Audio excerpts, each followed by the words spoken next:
Многу пати се прашува како денес пренос на моштите на Свети Атанаси, како га е денес денот на неговото упокојување. Тој се упокоил на 2 мај по стар стил, значи 15 како денес го славиме, и првичниот празник на неговото светителство е токму денешниот ден. Она што го славиме по нов стил на 31 јануари е празник заедно со неговиот наследник, Свети Кирил Александрийски. Што значи овој ден е денот на упокојувањето на Свети Атанаси Велики. Овој маж навистина е маж затоа што ретко во историјата имаме епитет на името Велики. Неколку во црквата се велики, како што се неколку само богослови со епитет богослов во црквата. Затоа што во времето во кога живее Свети Атанаси без не една ерес, која може би највпечатлива и најопасна во црквата што се јавила, а таа е ереста на аријанството. Меѓутоа, просветлен од Бога, многу млад уште, учествува како јакон на првиот Вселенски собор и уште тогаш под негово влијание, чудно дури, по старите епископи под влијание на еден јакон. Ама ако е Божја воја, тоа се исполнува. Покажал и докажал на сите дека Господ Исус Христос не е створен како што е створена природата, како што сме ние, создадени после од првиот створен ден понатамо и од истата природа, туку Господ Исус Христос е роден од Отца.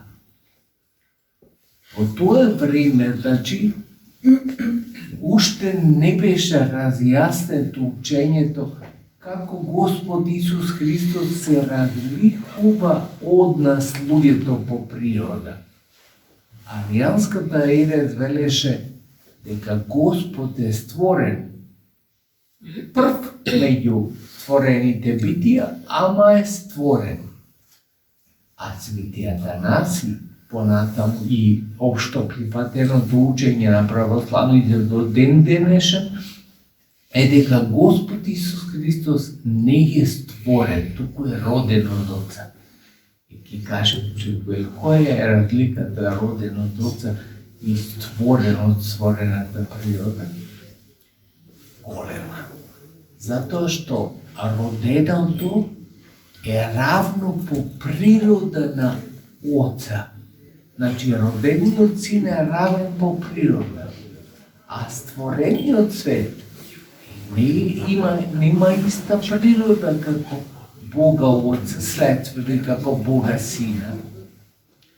Затоа што е створен во едно време кога вели Господ нека биде. Значи, со други зборови се зборови на Свети Атанаси дека светот од кој сме и ние создадени понатаму е плод на волјата Божја. Господ сака и бива овај свет. А Синот не е плод на волјата Божја, туку е плод на неговата природа. Роден е од неговата природа. Тоа се возвишени учења кои ги дава Свети Атанаси, затоа што до тогаш воопшто не може да човек да свати дека ние по природа луѓето се разликуваме од Бога. Во грчката митологија, која била доминантна до тоа време, нема разлика меѓу Бога и човекот, по природа во смисла. Иста природа има и Бог и човекот. Меѓутоа, Свети Атанаси токму затоа е велики, прави разлика меѓу раѓањето на Синот Божи, кој е по природа, и создавањето наше на овој свет целиот што го гледаме и наше на луѓето кое е по волја Божја. Рече Господ нека биде и тогаш бидна овој свет. Ама за својот син не рече нека биде, туку од вечност постои неговиот син.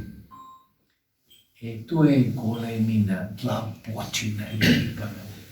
Да стигне човек до таму, само Господ може да му открие.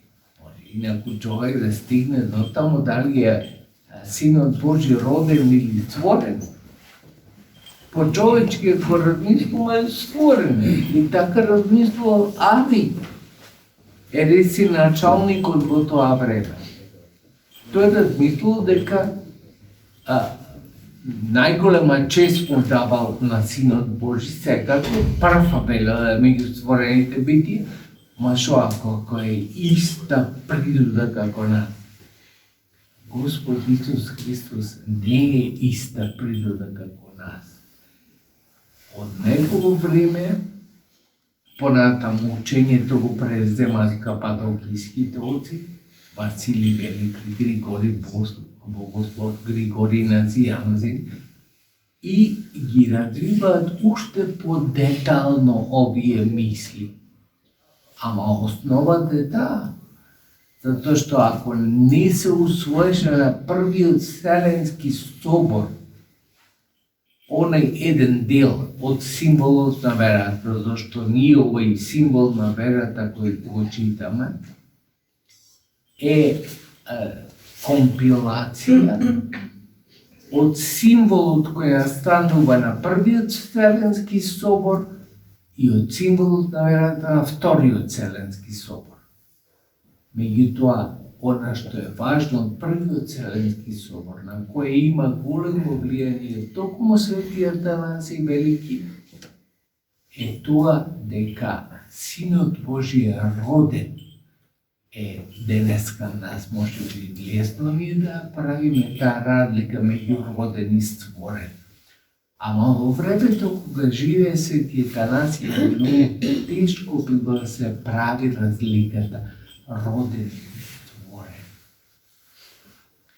Затоа е велики Атанаси, зашто од Бога откриеното учење знаел да го разработи, да го пренесе во средината во која тој живе, а ние да го примиме и денеска да го одржуваме токму тоа исто учење кое настанало пред 17-16 векови. Затоа е Свети Атанаси велик, браќи и сестри. И затоа треба да го почитуваме неговото име како што го почитуваме. Денеска сме собрани од црквата која го носи неговото име. Мала црквичка, ама многу не ги се ближува луѓето. Затоа што токму во микроуслови, така да речам, настанувало христијанството. Христијанството не натално во големи и лепи храмови. После се градени, векови после тоа. Првите христијани се собирали на гробот на мачениците, да му служила литургија.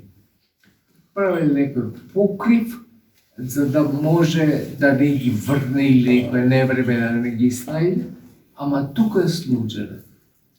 Затоа гледате колку е впечатлива литургијата кога се служи во помало место. Затоа што доаѓа до израз и чувството на човекот кој во голема средина, како што големите цркви, се губи некако.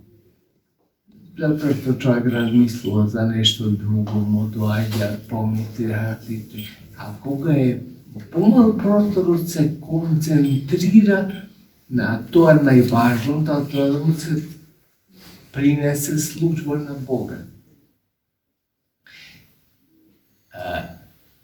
Денеска, значи, празникот кој го славиме е празник кој сите нас треба да не држи опрезни. Затоа што човекот кој го слави, тоа е Свети Атанаси Велики, ги разбуди основите на верата на православните. Нашите основи се секако од Господа пред се проповедани. Меѓутоа, уште многу време, како гледате, некои прашања на верата бараат разјаснување. Меѓу првите кои даваат разјаснување е толку овој светител кој денес го славиме, Свети Атанаси Велики. Нека тој секогаш ни биде просветител. Нека не учи на правилата на верата, да обстанеме и да останеме достојни, да исповедаме правата вера, не заради некој друг, заради нас сами, зашто исповедањето на правата вера е вистина. Се друго што го можеби што го среќаваме во светот на некој начин е лага. Зашто ќе биде уништено на крајот, ќе пропадне. Ама тоа што е духовна вистина, таа ќе остане и до крајот на светот, и после крајот на светот. Како што останала, како што гледате 21 век. Да господари со срцата на верните луѓе. Милоста Божја нека биде со сите вас.